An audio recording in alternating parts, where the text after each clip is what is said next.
नमस्कार विद्यार्थी मित्रों, आमचे YouTube channel science and education corridor यामध्ये आपले सर्वांचे स्वागत। बीएड सीईटी जुलै 2018 प्रश्नपत्रिका उत्तरासह आपण या व्हिडिओमध्ये पाहणार आहोत। तत्पूर्वी विद्यार्थी मित्रों, आपण जर आमच्या चॅनलवरती नवीन असाल तर कृपया चॅनलला सबस्क्राईब करा, तसेच व्हिडिओ आवडल्यास नक्कीच मित्रपरिवारामध्ये शेअर करा। मागील प्रश्नपत्रिका ह्या आपल्याला आगामी येणारी जी बीएड सीईटी आहे त्यामध्ये नक्कीच उपयोगी ठरतील, मार्गदर्शक ठरतील याची आम्हाला खात्री आहे। तर चला पाहूया जुलै 2018ची आपली बीएड सीईटी प्रश्नपत्रिका। माउंट एव्हरेस्ट हे जगातील सर्वात उंच शिखर कोणत्या देशात आहे? तर ऑप्शन 2 नेपाळ या देशामध्ये माउंट एव्हरेस्ट हे जगातील सर्वात उंच शिखर होय। त्यानंतर पुढचा प्रश्न, ऑस्कर पुरस्कारासाठी नामांकन मिळालेला पहिला मराठी चित्रपट कोणता? तर ऑप्शन 2 सॉस हा पहिला मराठी चित्रपट ज्याला ऑस्कर नामांकन मिळालं होतं। 2010ला प्रदर्शित झालेला हा चित्रपट। पुढचा प्रश्न, ॲमेझॉन नदी कोणत्या पर्वतरांगेतून उगम पावते? तर जगातील 2 नंबरची लांब असणारी व सर्वात जास्त रुंद असणारी नदी ॲमेझॉन ही अँडीज पर्वतरांगेतून उगम पावते। पुढचा प्रश्न, जागतिक आरोग्य दिन कोणत्या दिवशी साजरा करतात? तर ऑप्शन 4 7 एप्रिल रोजी जागतिक आरोग्य दिन हा साजरा केला जातो। तर 1 डिसेंबरला जागतिक एड्स दिन साजरा करतात। ही बाब या अनुषंगाने आपण लक्षात ठेवावी। महाराष्ट्रातील सर्वात जुनी महानगरपालिका कोणती? तर ऑप्शन 3 मुंबई ही महाराष्ट्र राज्यातील सर्वात जुनी महानगरपालिका होय। SP या संक्षिप्त रूपाचे म्हणजे शॉर्ट फॉर्मचे पूर्ण रूप म्हणजेच फुल फॉर्म काय होईल? तर ऑप्शन 3 सुपरिटेंडंट ऑफ पोलीस हे SPचं संपूर्ण रूप होय। ऑप्शन 3 करेक्ट उत्तर। व्हिडिओ आवडत असल्यास नक्कीच लाईक करा, तसेच चॅनलला सबस्क्राईब केले नसल्यास चॅनलला सबस्क्राईब करावे। विधानसभा सदस्यांना काय म्हणतात? तर ऑप्शन 2 विधानसभा सदस्यांना आमदार असे म्हणतात व त्यांची संख्या 288 एवढी आपल्या महाराष्ट्रामध्ये आहे। भारतीय रिझर्व्ह बँकेची स्थापना कोणत्या वर्षी झाली? तर 1935 साली भारतीय रिझर्व्ह बँकेची स्थापना झाली। ऑप्शन 3 करेक्ट उत्तर होय। महाराष्ट्र राज्याचा प्रमुख जलविभाजक पर्वत कोणता? तर सह्याद्री पर्वत हा महाराष्ट्र राज्याचा प्रमुख जलविभाजक होय।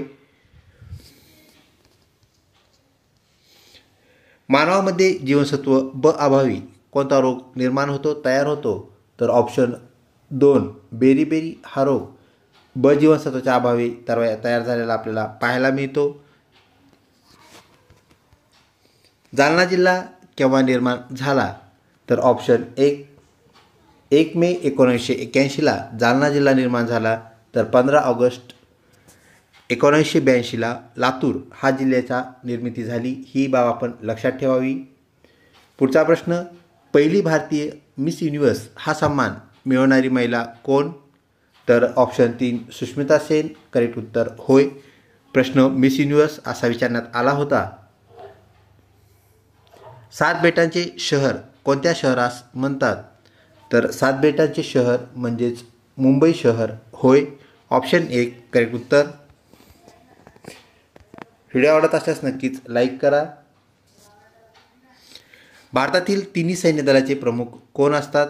तर भारतामध्ये जे तिन्ही सैन्य दल आहेत त्याचे प्रमुख कोण असतात? ऑप्शन 4 राष्ट्रपती हे सर्वोच्च प्रमुख असतात। ऑप्शन 4 करेक्ट उत्तर। भारतभूमीला किती किलोमीटरचा समुद्रकिनारा लाभला आहे?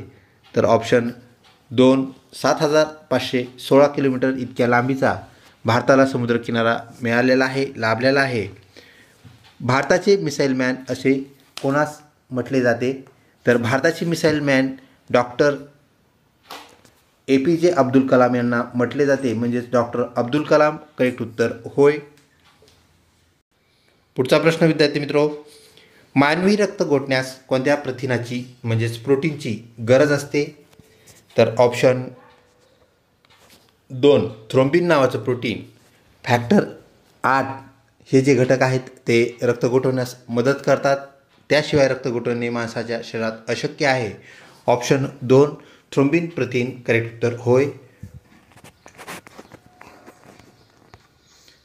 पुढचा प्रश्न, MPSCचे पूर्ण रूप काय आहे? तर MPSCचा फुल फॉर्म विचारण्यात आलेला.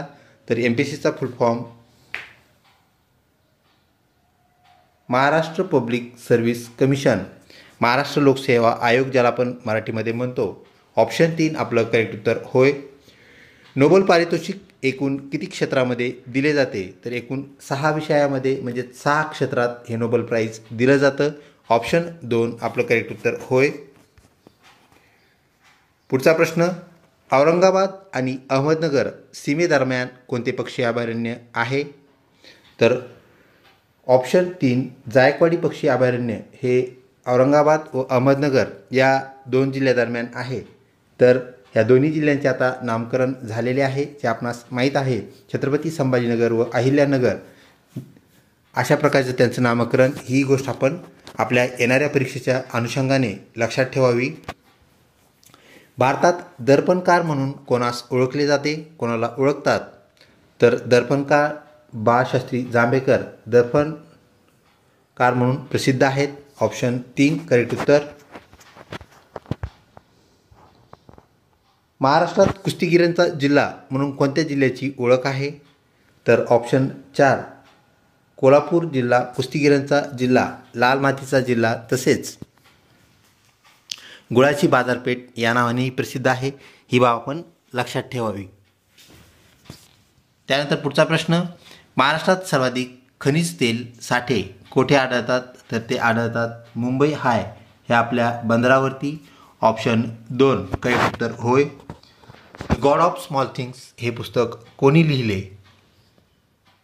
तर अरुंधती रॉय यांनी the God of small things हे पुस्तक लिहिले. लीप वर्षात किती दिवस असतात? तर ऑप्शन 3 366 करेक्ट उत्तर होय. महाराष्ट्राचे सध्याचे राज्यपाल कोण आहेत? तर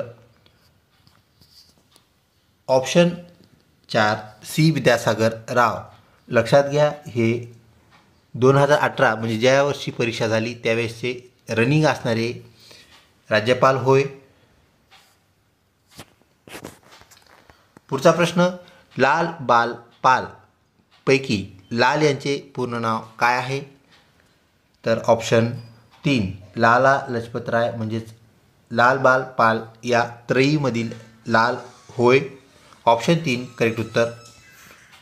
भारतरत्न पुरस्कार मिळवणारे पहिले महाराष्ट्रीयन व्यक्ती म्हणजेच व्यक्तिमत्व कोण? असा हा प्रश्न. तर ऑप्शन 1 महर्षी कर्वे हे करेक्ट उत्तर होय. पुढचा प्रश्न, महाराष्ट्र शासनाच्या क्रीडा क्षेत्रातील सर्वोच्च पुरस्कार कोणता आहे? पुरस्काराचं नाव सांगायचं आहे. शिवछत्रपती क्रीडा पुरस्कार हा महाराष्ट्रातील शासनातर्फे म्हणजेच महाराष्ट्र शासनातर्फे दिला जाणारा सर्वोच्च पुरस्कार होय.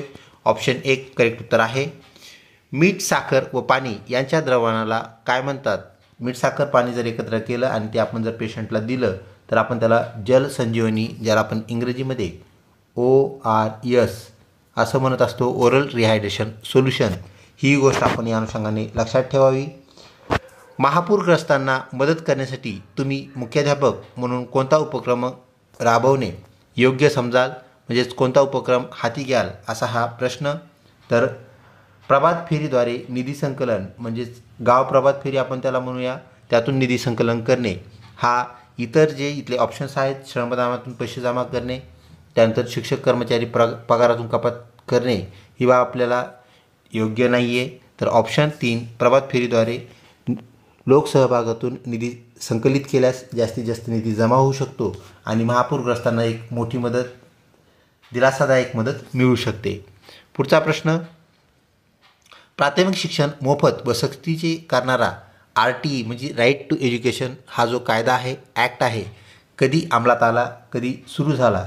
तर सन 2009 साली हा कायदा सुरू झाला. म्हणजेच ऑप्शन 1 2009 आपलं करेक्ट उत्तर होय. पुढचा प्रश्न, गावात मोकाट कुत्र्यांचा हैदोस वाढला आहे. म्हणजे मोकाट कुत्रे जे फिरणारे आहेत ते लोकांना त्रास देत आहेत. याच्याशी निगडीत स्वसंरक्षण क्लबच्या तुम्ही विद्यार्थ्यांना शिकवल्या त्या कोणत्या विषयात समाविष्ट होतील? म्हणजे त्या कोणत्या घटकानुसार, कोणत्या विषयानुसार आपण त्याचं मार्गदर्शन केलं असा हा प्रश्न. तर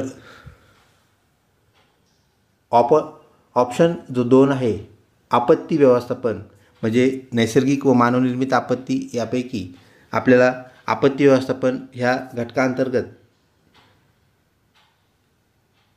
आपण कुत्र्यांचा बंदोबस्त करण्याच्या ट्रिक्स किंवा ज्याला क्लप्त्या आपण म्हणतो ते आपण विद्यार्थ्यांना शिकवू शकतो. पुढचा प्रश्न, भारतात कोणाची जयंती शिक्षक दिन म्हणून साजरा करतात? तर ऑप्शन 1 डॉक्टर सर्वपल्ली राधाकृष्णन यांची जयंती शिक्षक दिन म्हणून साजरा केली जाते. व्हिडिओ आवडत असल्यास नक्कीच लाईक करा. खालीलपैकी कोणत्या घटकाचा अध्यापनावर सर्वात कमी परिणाम होईल म्हणजे कमी महत्त्वाचा घटक कोणता असा हा प्रश्न आहे. शिक्षक अध्यापन कौशल्य असायला पाहिजेत म्हणजे हे गरजेचं आहे, त्याचं महत्त्व जास्त आहे. शैक्षणिक साधनं आपल्याकडे असायला पाहिजेत, तेही गरजेचं आहे म्हणजे महत्त्व जास्त आहे. शाळेचे नावलौकिक याचा अध्यापनावर तेवढासा परिणाम होणार नाही. त्यानंतर संवाद कौशल्य चांगलं असणं गरजेचं आहे म्हणजे त्याचं महत्त्व आहे. तर महत्त्व असणाऱ्या 3 बाबी इथे आहेत. महत्त्व कमी असलेली एकच बाब म्हणजे शिकवताना महत्त्व कमी असलेली एकच बाब ज्याचा अध्यापनावर जास्त परिणाम होणार नाही म्हणजेच कमी परिणाम होईल ते शाळेचे नावलौकिक आपलं करेक्ट उत्तर होय. पुढचा प्रश्न, 220, 340, 540, 631, 744 आणि 856 या संख्यामालेत वेगळी संख्या आपल्याला निवडायची आहे. तर वेगळी संख्या कोणती? आपलं जे उत्तर आहे ते आहे ऑप्शन 3 631. कारण बाकी ज्या संख्या आहेत आपण इथे पाहू शकता त्या समसंख्या आहेत आणि एकच संख्या आपल्याला इथं विषम पाहायला भेटते ती म्हणजे 631. त्यानंतर पुढचा प्रश्न, विज्ञान घटक शिकवताना कोणती अध्यापन पद्धती आपल्याला जास्त उपयुक्त आहे? सर्वच अध्यापन पद्धती त्या त्या घटकानुरूप उपयुक्त असतात परंतु आपल्या इथं जास्त उपयुक्त अध्यापन पद्धती विचारलेली आहे. तर विषय कोणता आहे? तर विज्ञान आहे. तर प्रायोगिक पद्धती विज्ञान शिकवण्यासाठी आपल्याला उपयुक्त असलेली पाहायला मिळते. प्रायोगिक पद्धतीद्वारे विज्ञान हा जो विषय आहे त्यातील असणारे घटक हे शिकवणे एकदम सोपे व अध्ययनास सुकर होतात. शेवटचा प्रश्न विद्यार्थी मित्रो, 160, 176, 208, 256 आणि पुढे आपल्याला एक इथं क्वेश्चन मार्क असणारी रिकामी जागा दिलेली आहे. प्रश्नचिन्हा जागी कोणती संख्या येईल असा हा प्रश्न. तर ऑप्शन 1 320 आपलं करेक्ट उत्तर होय. व्हिडिओ आवडला असल्यास नक्कीच लाईक करा. तसेच चॅनल अजूनही सबस्क्राईब केलं नसेल तर सबस्क्राईब करा व इतर जे आमचे व्हिडिओज आहेत जे की आपल्याला BEd CETसाठी अत्यंत उपयुक्त ठरतील त्याचंही आपण अध्ययन करावं. लवकरच भेटूया पुढच्या व्हिडिओमध्ये. तोपर्यंत धन्यवाद.